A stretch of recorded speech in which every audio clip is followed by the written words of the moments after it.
করছিল ওই গাছেরই চোখ। কোন গাছের ছোট? মুড়িটা দিয়ে চালটা দিয়ে দিই, দিয়ে কলতলায়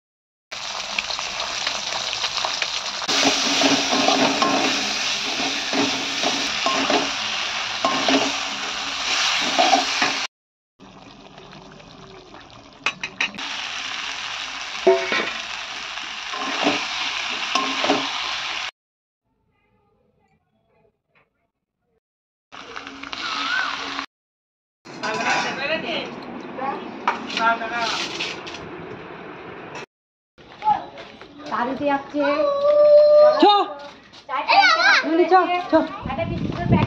একটা বিস্কুটের প্যাকেট আছে, ছোট কাকিমা ডিম নিয়ে আসছে। শুভ সকাল বন্ধুরা, আর এই দেখতে পাচ্ছ পাট শাক, আর আজকে বানানো হবে পাট শাক। দেখতে পাচ্ছ কি সুন্দর সবুজ সবুজ পাট শাক। তো পাট শাকটা এখন বেছে নেব। নমস্কার, কেমন আছেন সবাই? সঞ্চিতার ডেলি লাইফস্টাইল ব্লগে সবাইকে অনেক অনেক স্বাগত। আর আমি সঞ্চিতা চলে এসেছি আপনাদের কাছে একটা ডেলি লাইফস্টাইল ব্লগ নিয়ে।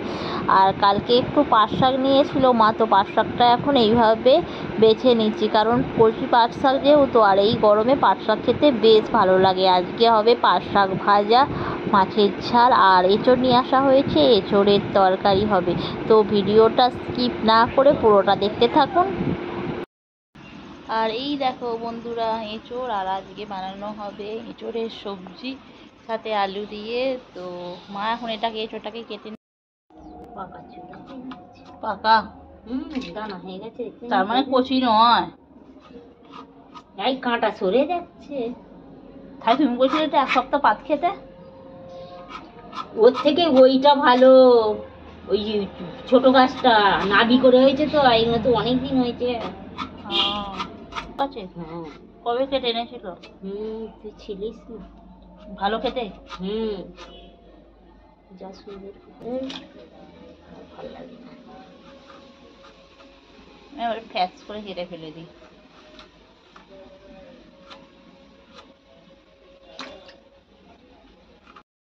এদিকে ভাতও বসিয়ে দিয়েছি, সাথে আমি বেছে নিচ্ছি পাট শাকটা, আর মা ওদিকে এঁচোড় কাটছে। আর এঁচোড়টা একটু নুন আর হলুদ জল দিয়ে সিদ্ধ করতে দিয়ে দিয়েছি।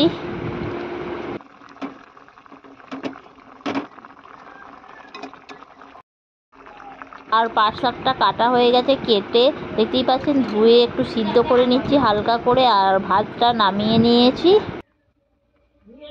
না না,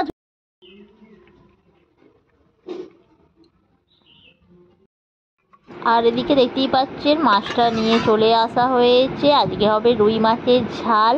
তো মাছটা দিকে ধুয়ে আমি নুন আর একটু হলুদ মাখিয়ে দিচ্ছি। সাথে যেহেতু গরম পড়েছে, এখন মাছের একটু করে ডিমও দিচ্ছে দেখছি। আর এটা ভালো করে জল ঝরিয়ে নুন আর একটু হলুদ মাখিয়ে দিলাম।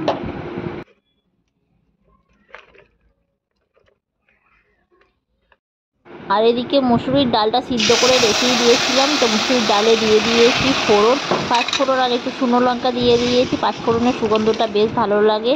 আর মুসুরির ডালটা ঢেলে দিলাম, সাথে একটু নুন আর হলুদ দিয়ে দিচ্ছি। একদম গরমে পাতলা পাতলা মানে মুসুরির ডাল হবে, সাথে এঁচোড় আলুর তরকারি হবে। তো দেখতেই পাচ্ছেন ডালটা ফুটে গেছে।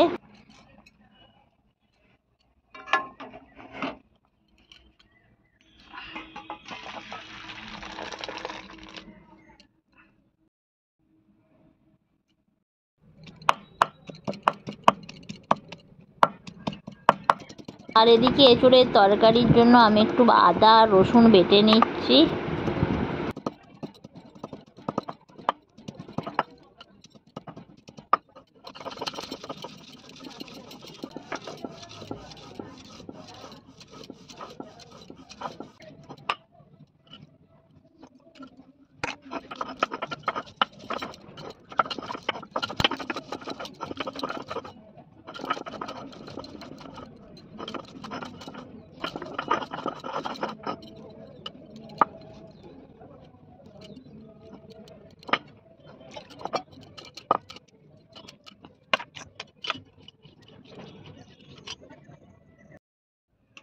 আর এদিকে দেখুন মশলা সমস্ত বাটা বুটি শেষ, আর সমস্ত কিছু সিদ্ধ হয়ে গেছে। এবার এঁচোড়ের তরকারিটা বানাবো, তো এঁচোড়গুলো সিদ্ধ হয়ে করে নিচ্ছি হালকা করে, আর একটু তেলেতে ভেজে নেব।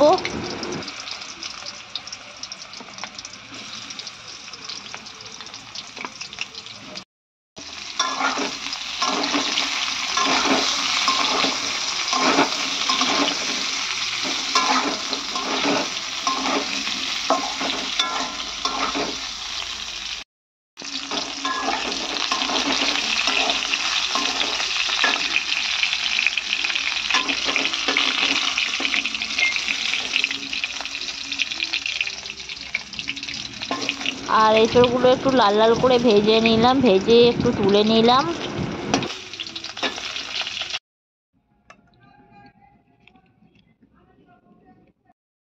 এবার এঁচড়ের তরকারি বানানোর জন্য দিয়ে দিচ্ছি তেজপাতা, একটা শুকনো লঙ্কার একটু গোটা জিরে দিয়ে দিলাম ফোড়ন হিসাবে। আর এখানে তো কেটে রেখেছি পেঁয়াজ টমেটো, তো পেঁয়াজটা একটু দিয়ে ভেজে নেব।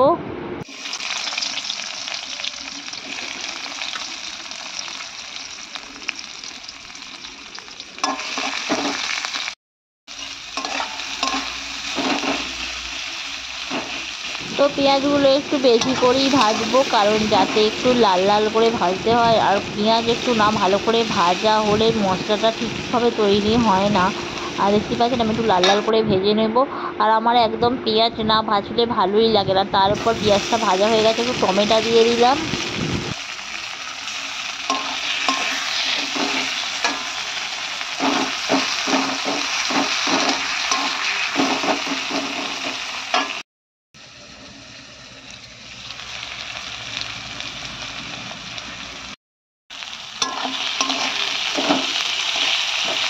আর টমেটোটা দেওয়ার পরে কিছুক্ষণ বাদে আমি একটু নুন দিয়ে দিলাম, কারণ নুন দিয়ে দিলে ওই যে টমেটোগুলো পুরো গলে যাবে আর একসাথে মশলাটা খুব সুন্দর করে ভাজা হয়ে যাবে। একবারে পেঁয়াজ আর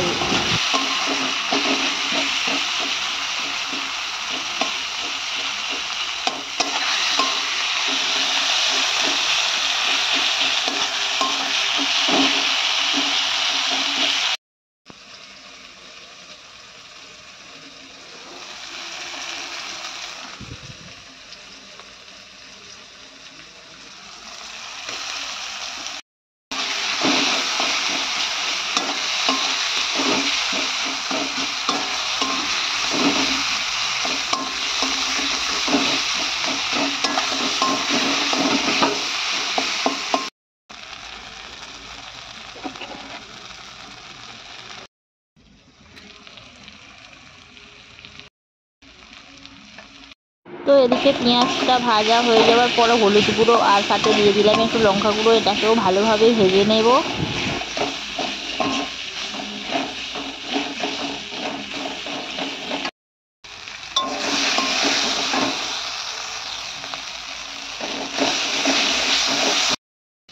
তো তারপরে দিয়ে দিলাম সিদ্ধ করা চন্দ্রমুখী আলু। আর চন্দ্রমুখী আলু দিলে বেশ দারুণ হয়, একটু গলো গলো হয়। আর সাথে এঁচড়টাও একটু গলো গলো হবে। দেখতে পাচ্ছেন একদম আলুটা ভালোভাবে কষিয়ে নিয়েছি আর লাল লাল করে খুব সুন্দর একদম মাংসের মতো। আর সাথে ভাজা এঁচড়গুলো আমি দিয়ে দিলাম। আর এঁচড়গুলো একটু না হালকা করে ভাজলে সেরকম টেস্ট মানে লাগে না। একটু এঁচড় তো ভালোভাবে ভেজে রান্না করলে খেতে বেশ দারুণ হয়। আর সামান্য একটু জল দিলাম, যেহেতু সবগুলোই অল্প অল্প মোটামুটি সিদ্ধ হয়েই গেছে। 90% আর 10% মোটামুটি সিদ্ধ হতে বাকি আছে, জাস্ট মশলার সাথে ঢুকে যাবে। আর তারপরেই নামিয়ে নেব। আর দেখুন বেশ সুন্দর কালার এসেছে। আমার একটু কালার না হলে ভালো লাগে না তরকারি, মানে কালার না হলে মনেই হয় না যে তরকারিটা খেতে সুন্দর হবে। আর দেখতে পাচ্ছেন কালারটা যেমন মানে এতে অরিজিনাল ঠিক এইরকমই কালার এসেছে, কোনো রকম মানে এডিট নয়, দারুণ কালার এসে গেছে। আর এই যে এবার নামিয়ে ফেলবো। আর এই দেখুন একদম এঁচড়ের তরকারি রেডি হয়ে গেল আলু দিয়ে। তো বন্ধুরা দেখতেই পাচ্ছেন একদম এঁচড় আর আলুর তরকারি পুরো রেডি হয়ে গেছে। আর এখানে নিয়ে নেওয়া হয়েছে মাছ, তো মাছটা নুন আর হলুদ মাখিয়ে রেখে দেওয়া হয়েছে।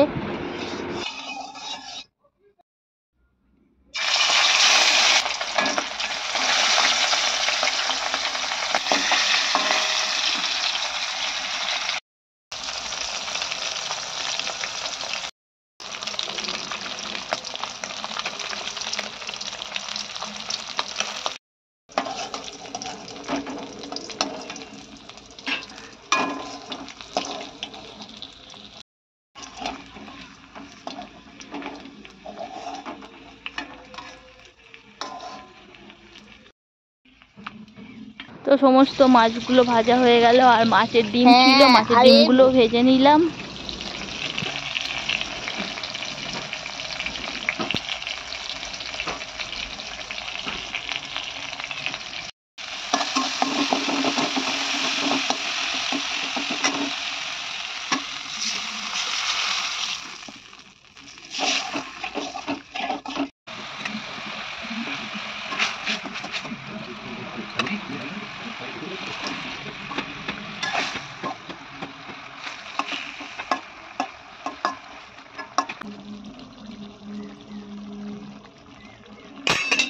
বাবারে বাবা, কে আসছে?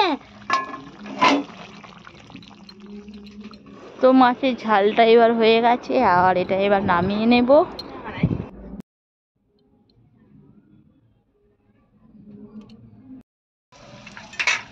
আর এবার একটু ভাজা হবে পাট শাক। তো পাট শাকগুলো ভাজার জন্য এখানে পেঁয়াজটা কেটে রেখেছিলাম, সাথে নিয়েছিলাম শুকনো লঙ্কা, আর দিয়ে দিচ্ছি একটু রসুন বেটে থেতো করে। আর রসুন আর এরকম পেঁয়াজ দিলে খেতে বেশ দারুণ টেস্ট হয়। আবার অনেকে তো পাতিলেবুও দেয়, বা কাকিমা দেয় পাতিলেবু, আর ওটা খেলে আরোই বেশ একটু হালকা সামান্য টক টক বেশ ভালোই লাগে খেতে।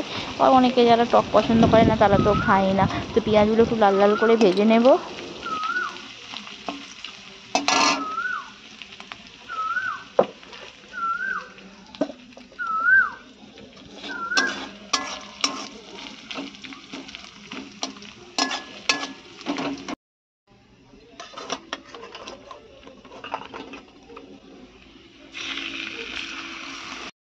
তো দেখুন হয়ে গেছে পাট শাকটা ভাজা। আর চলে আসা হলো দুপুরের খাবার খেতে, আর মা তো ভাত বেড়ে দিয়েছে।